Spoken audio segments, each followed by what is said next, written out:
So hey learners, welcome to next gen learners. I hope you all are fine. So basically आज की इस video में हम discuss कर रहे हैं substitution method to solve linear equation in two variables, class 10th math से. So if you really want to prepare and if you are preparing 2025-26 exam, board exam in CBSE और UP और ICSE बोर्ड, so this video going to be very important. और इस video हम सीखेंगे कि हम दो इक्वेशन अगर हमको दी हुई है टू वेरिएबल्स की, तो हम उन दोनों इक्वेशन को सॉल्व करके वेरिएबल्स की वैल्यू कैसे कैलकुलेट करेंगे using substitution method.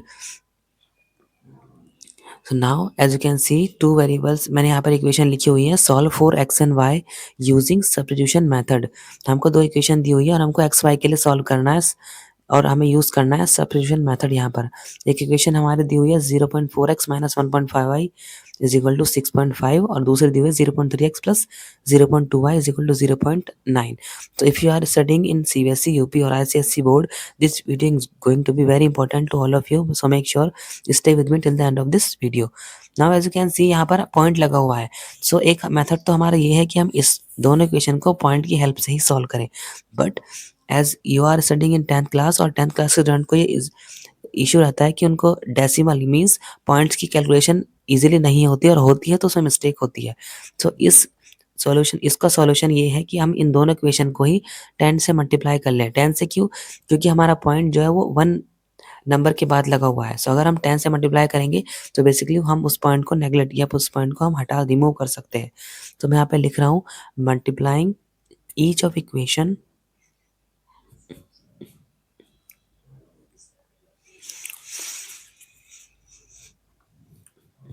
Bye 10.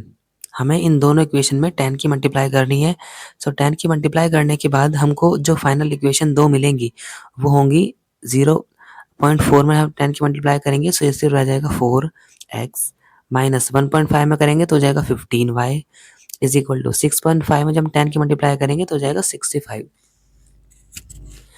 This is our equation 1 after multiplying by 10. तो उसके बाद हमारी सेकंड इक्वेशन है, इसमें भी हम 10 से मल्टीप्लाई करेंगे सो ये हो जाएगी 3x plus 2y is equal to 9. Now let's take this as equation second. हमने अपनी फर्स्ट और सेकंड इक्वेशन दोनों बना ली आफ्टर मल्टीप्लाइंग 10. तो नाउ अब हमें क्या करना है, अब हमें इन दोनों इक्वेशन को सॉल्व कर कर x और y की वैल्यू को फाइंड करना है और हमें यूज़ करना है सब्स्टिट्यूशन मेथड मतलब प्रतिस्थापन विधि. सब हम देखेंगे कि हम इस तरह इसको कैसे करेंगे. So as you can see हमारे पास दो इक्वेशन है, इक्वेशन 1 एंड 2. तो या तो हम इक्वेशन 1 का यूज़ कर सकते हैं या फिर इक्वेशन 2 का. मैं यहाँ पर यूज़ कर रहा हूँ इक्वेशन 1 का पहले. तो हम लिखेंगे फ्रॉम इक्वेशन 1 यानी कि समीकरण 1 से 4x minus 15y is equal to 65. As you know हमको ये दिया हुआ है. यहाँ से हम x की वैल्यू को x की वैल्यू को फाइंड कर लेंगे y की टर्म्स में. सो उसके लिए हमें क्या करना पड़ेगा, हम दोनों यूज़ कर सकते हैं, या तो हम x की वैल्यू फाइंड कर लें या फिर y की. यहाँ पर हम कर रहे हैं सबसे पहले x की वैल्यू फाइंड y की टर्म्स में. माइनस का 15y राइट हैंड साइड जाकर हो जाएगा प्लस का 15y और ये 4x की मल्टीप्लाई में है सो राइट हैंड साइड में आ जाएगा डिवाइड में. सो x की जो इक्वेशन मिलेगी y की टर्म्स में वो हमको मिल जाएगी 65 plus 15y upon 4. So basically ये हमारी x की इक्वेशन आ गई y की टर्म्स में. Now let's take this equation as equation third. हम इसे इक्वेशन थर्ड भी ले सकते हैं. अब हम क्या करेंगे, अब हम सब्स्टिट्यूट करेंगे जिस वेरिएबल की हमने वैल्यू निकाली है. लाइक यहाँ पर मैंने x की वैल्यू निकाली है सो x की वैल्यू को हम सब्स्टिट्यूट करेंगे इक्वेशन सेकंड में, क्योंकि फर्स्ट से निकाली है तो सेकंड में सब्स्टिट्यूट कर देंगे. तो यहाँ पर हम लिखेंगे सब्स्टिट्यूटिंग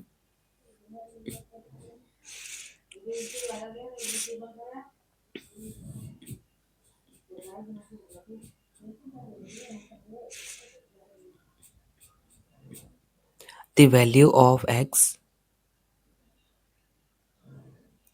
in equation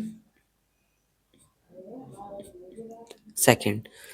हमें x की वैल्यू को सब्स्टिट्यूट करना है, मतलब बेसिकली पुट करना है इक्वेशन सेकंड में. सो हमारी इक्वेशन सेकंड जो है यहाँ पर x की जगह पर हम क्या लिखेंगे, x की जब हमने वैल्यू कैलकुलेट किया है 65 प्लस 15y अपॉन 4 तो हो जाएगा 65 प्लस 15y अपॉन 4 माइनस यहाँ पर फिर प्लस 2y हम लिखेंगे as it is 1 is equal to 9 भी हम एज इट इज़ लिखेंगे। उसके बाद हम क्या करेंगे, हम इन दोनों नंबर इस 3 की मल्टीप्लाई करेंगे अंदर 65 में और 15y, मतलब हम दोनों में 3 की मल्टीप्लाई करके सॉल्व करना पड़ेगा। This is basically the way to solve equations. So हो जाएगा 195 प्लस 15 3 से 45 y upon 4 plus 2y is equal to 9। उसके बाद हम क्या करेंगे, हम 4 को देखेंगे कि 4 की मल्टीप्लाई में 2 में भी करनी पड़ेगी और 9 में, 2y और 9 दोनों में करेंगे। सो हो जाएगा 195 प्लस 45y प्लस 4 2 ज़ा 8y इज इक्वल टू 9 4 ज़ा 36। अब हम क्या करेंगे, अपनी y के वैल्यू को हम ऐड कर सकते हैं, 45 प्लस 8 तो हो जाएगा 53y is equal to 195, right hand side में जाकर हो जाएगा माइनस का 195। सो 53y इज इक्वल टू, यहाँ पर हम जब इसको 36 में से 195 को माइनस करेंगे, एज यू नो बड़ा नंबर माइनस में है, सो हमारा आंसर भी माइनस में आएगा। और 195 में 36 माइनस करेंगे तो हमको मिलेगा 159, जो कि माइनस का होगा क्योंकि हमारा 195 बड़ा नंबर माइनस में था। सो y की वैल्यू हो जाएगी 1 माइनस की 159 और 53 इधर आकर आ जाएगा डिवाइड में। कैंसिल आउट होने के बाद ये मिलेगा हमको -3। सो y की वैल्यू हमको आ जाएगी -3। नाउ हम क्या करेंगे कि हमने जहाँ पर हमने फर्स्ट वेरिएबल मतलब x की वैल्यू को कैलकुलेट किया था, बिकॉज दिस इज इजी, वहाँ पर हम y की वैल्यू को सब्स्टिट्यूट करेंगे to find the value of x। अब x की वैल्यू फाइंड करने के लिए y की वैल्यू को x वाली इक्वेशन में रख देंगे जहाँ पर हमने x की इक्वेशन बनाई थी y की टर्म्स में। नाउ अगेन हम इसको लिखेंगे substituting the value of y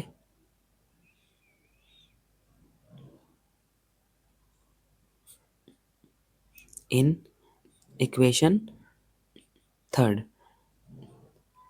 y की वैल्यू इस वाले हम इक्वेशन में रखेंगे, सो हमको क्या मिलेगा final answer, x is equal to 65 plus 15, y लिखा हुआ है तो माइनस में लिखेंगे हम -3, y की जगह पर -3 सब्स्टिट्यूट कर दिया अपॉन 4।